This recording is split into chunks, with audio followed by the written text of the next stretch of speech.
dun sa Saan pagbisita? pagbisita ni VP Sara kay Atty. Zulaika dun sa house po, yung pag-stay niya doon sa opisina ng kanyang kapatid. Wala akong makitang paglabag doon sapagkat kung kami nga pwedeng matulog sa opisina. Ako pwede ko matulog sa opisina ko kung sakaling alanganin na may pagkakataon kasing hindi na ako makauwi kasi masyadong sigido na yung panahon. Doon na lang muna ako sa aking opisina. Ngayon kung halimbawa binisita ng pangalawang Pangulong kanyang staff na nakakulong, alam mo, galing Pilipino yun eh. Staff niya yun eh.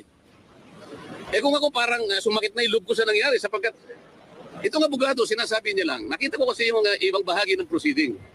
Parang ang pinagtuunan nila ng pansin, yung pagsulat niya sa COA na sinasabi niya, dapat kayong magpakadalos-dalos, huwag muna ninyo silang bigyan ng dokumento sapagkat hindi pa conclusive yung audit observation memo. Totoo naman yun eh. Hindi po conclusive yun. Appealable, hindi final yun. Contestable po lahat yun. Ngayon, ginagawa lang ang tungkulin niya bilang isang abogada. Yun ang pagkakaintindi niya. Maski ako gagawin ko yun eh. Bakit niyo bibigyan sila ng dokumento para sila ang umako sa gagawin namin, ginagawa pa lang namin ang tungkulin namin eh. Halimbawa po sa isang nagluluto. Nagluluto pa lang po ako eh. May nakialam na po, sabi niya gano'n, bigay mo nga sa akin yung sandok na yan. Teka muna po eh, paano? Ibigay mo nga sa akin yung ganito. Hindi po eh, kami ang tagaluto rito eh, ba't po kayo nakikialam eh? Kami po ang nasa kusina, kami po ang tagaluto rito. Bakit po kayo nakikialam? Ngayon, sinabi nung abogada, hindi pa po luto yan eh. Niluluto pa lang namin, tsaka niyan lang po tikman. Pag naluto rin, tsaka na lang po kayo gumawa ng paraan, i-criticize nyo po kami, yung pagkakaluto po hindi tama pagkakaluto eh. Hindi po eh. Niluluto pa lang natin. Yung mga sahog ay nilalagay pa lang natin, yung mga sangkap inaayos pa lang natin. Bigla po kayong papasok at manghihimasok, hindi ka mabuting kusinero, ako mas magaling sa hindi po eh. Hindi po gawain, ulit-ulit sinasabi ko sa inyo, kung ang pinag-uusapan in aid of legislation, nasaan po ang legislation na kanilang ginagawa? Sir, may naririnig ba kayong impeachment kay VP Sara sa House? O naririnig ko lang, pero alam ko papunta sila ron. Yan pa ang isang kabalintunaan, yan pa yung isang hindi ko maintindihan. Naghahanap sila, nagmimina ng ebidensya, kaya nga nila pinagpapatuloy ito. Pero ang tinatanong ko, kung talagang legitimate po ang kanilang ginagawa, kung talagang totohanan, kung talagang para sa bayan, maging accountable tayong lahat. Sa dinami-dami po ng mga ahensya na pinagkalooban ng confidential fund, bakit po nag-iisa lang? Bakit po paikot-ikot kayo sa nag-iisang ahensya? Wala na po ba kayong pakialam doon sa iba?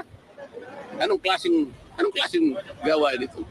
Paano tayo makakagawa ng isang matibay, ng isang katanggap-tanggap na investigasyon? Kung sa dinami-dami ng mga ahensyang nabigyan ng ganong klaseng pondo, isa lang ang tutugisin. Sabi ko nga po sa kanya, sa magitan ng isang programa ko kahapon, palagay ko dapat mungkahi sa kanya, mag-resign na muna siya na member ng Congress at kung sakali pong siya'y tatanggapin na COA auditor, tataka po siya mag-audit. Yun po, tatanggapin ko yun. Kung sakali na siya po ay i-hire ng COA at nakita nila na pinakamagaling mag-audit, okay na po sa akin yun. Pero wag ka muna maging congresswoman. Mag-auditor ka na lang muna para po yung gawain natin nasa mandato. Yun lang po yung gusto kong ipaliwanag sa inyong lahat. Bakit hindi pa po mapakulong si Franz Castro? Convicted na po siya, di ba? Criminal na siya. Kasi naman, hindi pa final na executory. RTC lang po nagpakulong. Ang nag-charge sa kanya, kung na-convict siya, ngunit meron po tayong mga appeals. Pwede siguro po nag-appeal siya sa Court of Appeals. Kung sakasakali pong ma-confirm naman ang Court of Appeals yun, ma-affirm, pupunta pa po siya sa Korte Suprema. Ang Korte Suprema lang po ang final and executory arbiter. At pagkatapos po nun, kung sakasakali na i-affirm ng Korte Suprema yung naging hatol ng mga hukuman sa kanya, doon pa lang po siya makukulong. Hindi ba ito insulto sa mga abogado na siya hindi siya abogado, convicted pa siya hindi nakukulong, siya ang nagpakulong sa isang abogado. Actually, nakaka-insulto doon sa paraan na sinasabi niya, itong abogadong ipinakulong nila, ang sabi nila, obstruction of procedures. Baka hindi niya naintindihan kung ano yung obstruction. Ang una pong nag-obstruct ay yung Commission on Good Government. Ang pangalan po kasi ng committee is Committee on Good Government. O salaminin natin.